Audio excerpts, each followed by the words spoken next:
What's going on, everybody? Welcome back to today's video. Today's video is going to be something a little bit different, I guess, from the list and stuff I've been posting here on the channel. Today, we're going to be doing a little bit more of a discussion, diving into my thoughts on where Standard is going as a whole when it comes to rotation coming up in less than a month at the recording of this video. How I feel like Magic is going to shift in a way, I think, from where it currently stands if you play normal Standard compared to, I feel kind of the vibe I'm getting from playing a lot of Standard 2022 since the release of it with the release of Adventures of the Forgotten Realms. And if you like the video, hit that like button. It definitely helps out a lot. If you're new here, want to post new videos on the channel, hit that subscribe button, put some +1 counter. But with that being said, let's just dive into it and let's just talk about it. Just wanted to give a special shout out to the channel members that you see your names here. These are the people who support the channel by either clicking the join button that's down below right next to the subscribe button if you want to get your name here on this list, or you can click the link in the description. I do appreciate it as it does help support the channel. Now on with your video. So the first and foremost thing, so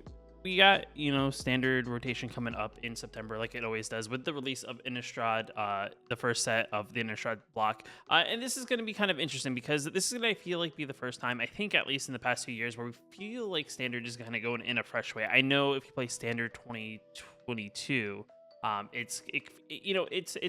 feel the variety of decks that can compete with each other are pretty varied, and I do think I did do a poll here on the channel just the other day, asking you guys, what do you think about the standard rotation? Do you think standard will improve with rotation coming up, or do you think it isn't? And the majority of you guys did say yes, and there was a few people who did say no, and there was a few people who also said other. I don't really know exactly if everyone's feelings, but out of about the 250 of you guys who did vote on that poll, there's an overall majority who's looking for a new fresh standard. And I do think one of the benefits of this new standard is the power curve overall of the cards themselves, with, I think, Ikoria and Throne of Eldraine, as we can kind of see if you look at current standard, is just they've been a little bit too powerful, and they've been dominating the format as a whole. When rotation happened last year, there wasn't really too much in the way of what decks kind of shifted from being good decks to even better decks kind of thing. The decks that were already good were still good. Mono Red didn't take a beating really. It lost a few cards that were from the Ravnica block beforehand, but nothing really other than that. Rogues started coming up since September. Once they released Zendikar Rising, Rogues became a pretty prominent deck. And then slowly and surely, Adventures was always a good deck. There was even more cards that were banned from Adventures that were just too good to make the deck overall. And the funny thing is, some of those cards were uncommons. But, I mean, we saw the power curve of the format show that, even when they introduced new sets, it was like the cards that were from these two sets were really the key cards that most people were building around. And the other cards that were from the other sets were just add-ons to those decks that already existed. So it's kind of one of those things that nothing really stood out. And, we didn't really see a lot of play from a lot of cards from Zendikar Rising. We didn't see a lot of play from Kaladesh. We didn't see any play really from Strixhaven, though I would say, some decks did pop up, but, it was just one of those things. But, the decks that were standing there really didn't shift too much out of the way. I think Mono White became a little bit better over time. I mean, Mono White late game was always a thing, and then eventually became more like Mono White aggro. But, it's just one of those things. There was just a lot of powerful cards that just made the decks that were good already just stay good. There was a lot of cards that really just shifted the game. You could be playing against a deck, feeling like you're doing very good. If your opponent's playing like something like Sultai Ultimatum, they drop a Sultai Ultimatum, and then the game shifts essentially to their favor. And now you have to make a choice of what two cards you're gonna let them cast for free, and what card goes back into their library. And even those two cards could end the game right then and there against you. So it's definitely one of those things. I mean, Mono Red had Ember Cleave, Mono Green had I can't think of the card off the top of my head. It had if you know what the card I'm talking about, it's down below. It's the thing that gains less, costs less, equal to the greatest power creature you control, and then you get 2 mana, and then whenever a creature comes into play, it's a +1/+1 counter, you draw a card. But there was just a lot of cards that did a lot of enter the battlefield effects, and I do think that's what kind of dampened the format. And it was more of, you had to play pretty consistently on your curve. That if you missed a drop on like turn 2, you got penalized. Adventures was just really good. I feel like I could list a number of things that just were staggering in the format, and was just hurting the overall variety of what decks could just perform or keep up. If you weren't playing any adventure creatures, I felt like you were at a disadvantage because adventure cards just in general, it was a 2-for-1. You played the spell and then you played the creature, and it's just an overall beneficial thing. If you weren't playing adventure creatures, you were more than likely playing something like Soul Ultimatum, which is all it was just ramping up, controlling the early game, and then hopefully trying to get to the late game just to drop a Soul Ultimatum and play some very strong card or multiple strong cards depending on how that worked. It was either you're playing super aggressive or you're playing playing big cards. I mean, I guess mono or Dimir Rogues was like kind of a mill. Could be aggro, it could be a little control. I guess it was whatever it needed to be depending on the matchup, which also made it a pretty decent deck, but it was one of those decks that just wasn't fun to play against. But nonetheless, I do think where we're going, if you've kind of looked at the meta as a whole, I know I've done some videos talking about some meta decks or decks that could be viable, and I feel like you can list off 15 or so decks that are decently viable. They do have their advantages. I don't think there's a deck that just overwhelmingly beats other decks. I know there's talks right now. I've seen posts on Twitter and things like that. People talking about Alrund's Epiphany maybe being that, maybe being a little bit too powerful. I know it's a good finisher, especially in the Is It Dragons deck, but I mean, it's one of those things it's not a great card unless you can take the extra turns and take advantage of those extra turns. So I do think it's a great card. Taking extra turns is always a powerful thing, but unless you have a sort of way to finish off your opponent, sometimes it's just a card to stall the game out, hopefully to draw into something eventually swing the game your favor. So I don't think it's that terrible. And mono green, I saw some people talk about mono green being too strong, but it's one of those things. I feel like monocolor decks become very good in very limited formats where there's limited amount of sets, just because it's a lot easier to fix the mana. There isn't a lot of way to fix mana other than ramping, and green's essentially the color that helps you ramp. Mono red's taking a step back. I feel like mono red is more of like a mid-tier deck with the goblins. And I've also saw a mono red aggro deck kind of pop up. It's not as aggressive as its Throne of Eldraine counterpart, but it's still there. It still is playable.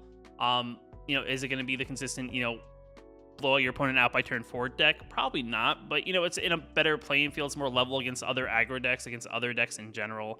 It's just one of those things you just kind of sit there, you kind of think about decks that, sure, it's good in this situation. It doesn't always do it consistently, so the games aren't over by turn 4, but it's one of those things that the decks in general just kind of, I feel like, balance themselves out, because there's no decks really playing a card that's overwhelmingly too powerful. There's the card currently in the format, I feel like, that counteracts certain cards. I know briefly, I guess at the beginning when Forgotten Realms dropped, I mean the mono white book, that 3 mana book that made a token on the Faceless Haven, which then essentially became a land, and then there's really no land destruction unless you play certain enchant permanent type things. So I mean, that was kind of the only thing that was really broken per se. I mean, it wasn't super broken because it takes a lot to set up, but Wizards just didn't like that interactive that there was no way to interact with the land essentially unless you built your deck to have some sort of land interaction. And there's land destruction in general, but not most people in a best of 1 format are packing some sort of land destruction. So I guess for the time being it's suspended.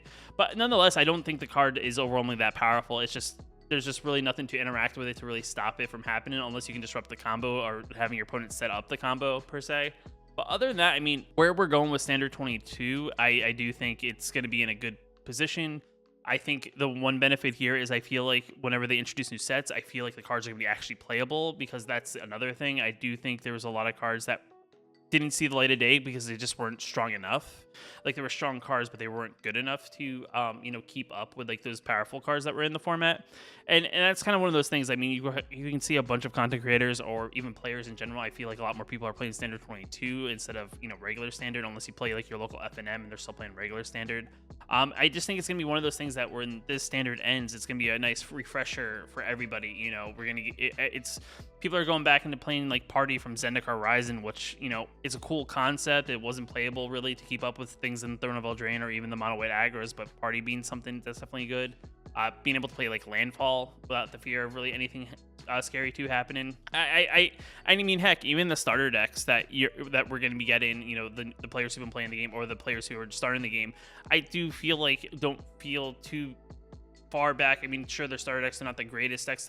They don't play consistently all the time, but I feel like at a full disadvantage, especially when you go against a person who's playing like a deck that's, you know, decked out or a meta per se. So I do feel like, you know, players who are newer to the game maybe won't feel super overpowered. Like I do feel like the games will be more fair and easier for them, like a newer player to explain, which is always a beneficial too, because you never want to scare your players away by having an opponent play like a card and all of a sudden they're playing like mono red and they're dead by turn 4 and they're like, I don't understand, how am I supposed to keep up with a deck that's, I'm barely started by turn 2 and they're, you know, I'm already half my life by turn 2. So I do think, like I said, the game's just overall in a better spot. I know I'm kind of rambling here. I was just trying to think of like a video because I'm kind of in between waiting to kind of see what I'm interested in doing, but I just feel like I kind of want to touch on this like thing. Just pretty much answering the question, is Standard in a better place? I mean, at the end of the day, I do think it's going to be in a better place.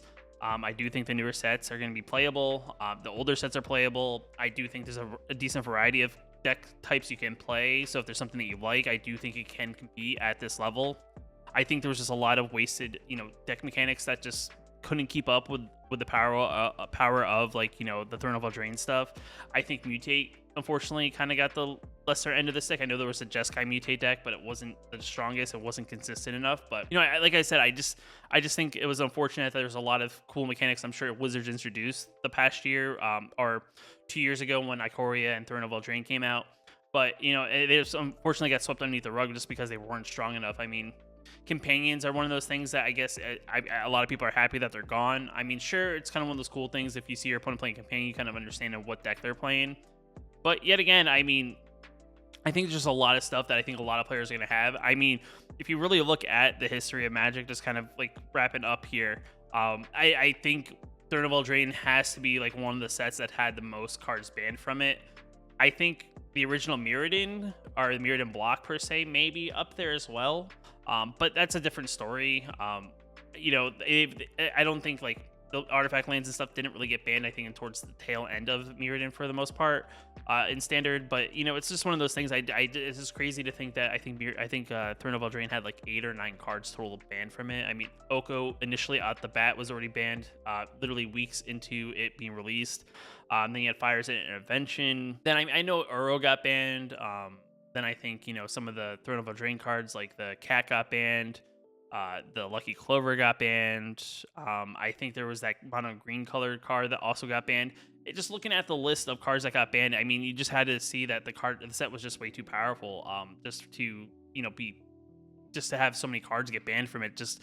It's just, you know, you can kind of see the creep of power that got way too good, and then Wizards kind of recorrected their mistake. But the problem was, the power was here, and you had to wait for that power to kind of shift out, really, to keep Standard in a better place. And that's, I feel like, unless you're playing the meta decks, I mean, it was really hard to compete. But I've been rambling way too long. I know this video is not my normal length, but I feel like if you guys have any comments you guys want to leave in this video, kind of talking about what you feel like, if you didn't see my post, and maybe didn't get to leave some feedback, you know, leave a comment down below. I'd love to hear your side of the things, what you think about everything. You know, where do you think Standard will be, where you think it's going to go. But if you like the video, hit that like button. It definitely helps out a lot. If you're new here, want to post new videos on the channel, hit that subscribe button. But until next time, see you later.